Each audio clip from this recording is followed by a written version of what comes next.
Bienvenue à notre deuxième journée de la neuvaine des fondateurs et fondatrices de l'Église de Québec sous le thème « Engagés dans le projet de Dieu ». Chaque année, nous choisissons un texte actuel.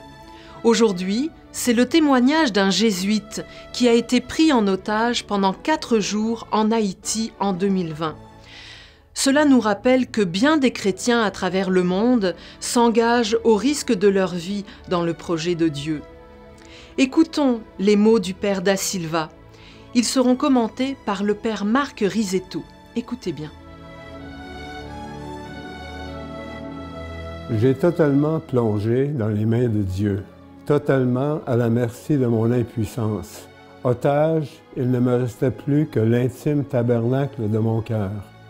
Ma cellule m'a donné la possibilité de faire une retraite. J'ai fait une relecture de toute ma vie. Je me suis aussi projeté dans l'avenir. Au long de ces jours, nous avons même prié en communauté, nous, les 7 otages, qui vivions la même situation dans ce réduit. L'occasion nous fut donnée, à nous, qui appartenons à différentes confessions religieuses, d'apprendre le chemin de la prière œcuménique. Le Père Rogério Mocimane Da Silva, jésuite de la province du Brésil, a été pris en otage pendant 4 longs jours en Haïti, du 28 juillet au 1er août 2021. Dans une lettre dans laquelle il s'est adressé à toutes ceux et celles qui l'ont soutenu, il revient sur cette épreuve. Une expérience profondément marquante, mais qui a été l'occasion d'une expérience spirituelle très forte. Situé à proximité du noviciat des Jésuites en Haïti, dans une région contrôlée par les gangs, d'où le réel danger que l'on encourt. Nous avions réduit, dit-il, au maximum nos sorties, redoublant d'attention. Pourtant, nous savions que les groupes armés circulaient aux alentours et qu'il suffisait d'être au mauvais endroit et au mauvais moment pour que quelque chose n'arrive.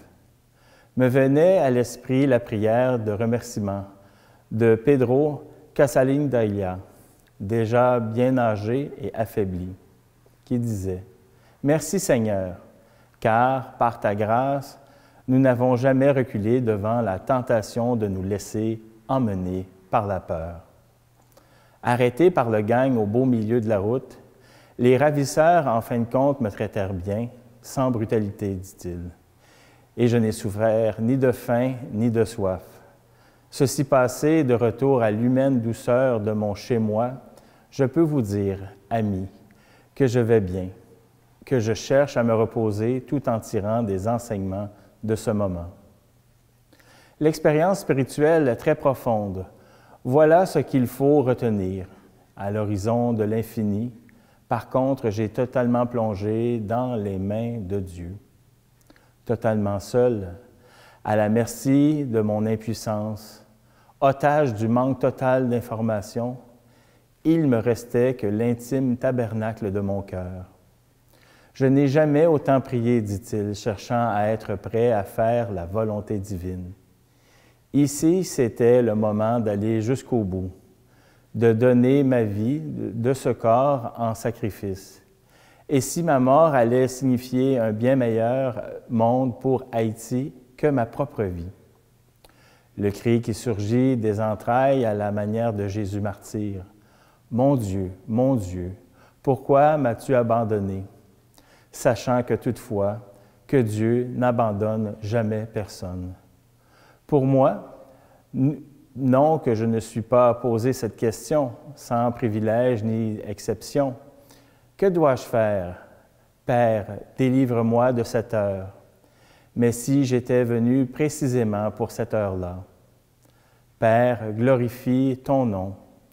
La gloire de Dieu que la personne humaine, que les personnes pauvres et marginalisées, encore plus blessées et menacées par les forces de la mort, est la vie.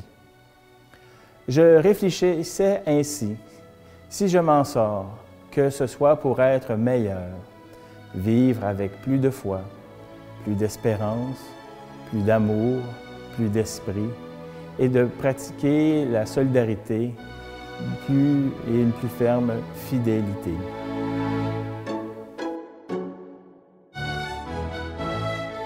Merci au Père Marc Risetto, supérieur de la communauté des Jésuites de Québec, pour son commentaire. Vous savez, plus un internaute s'engage lors de l'écoute d'une vidéo, en laissant un commentaire, un petit pouce en l'air ou en partageant la vidéo, plus celle-ci sera proposée à de nombreuses personnes. Alors n'hésitez pas, engagez-vous. Et rendez-vous demain pour écouter les bons conseils de Saint François de Laval. À demain!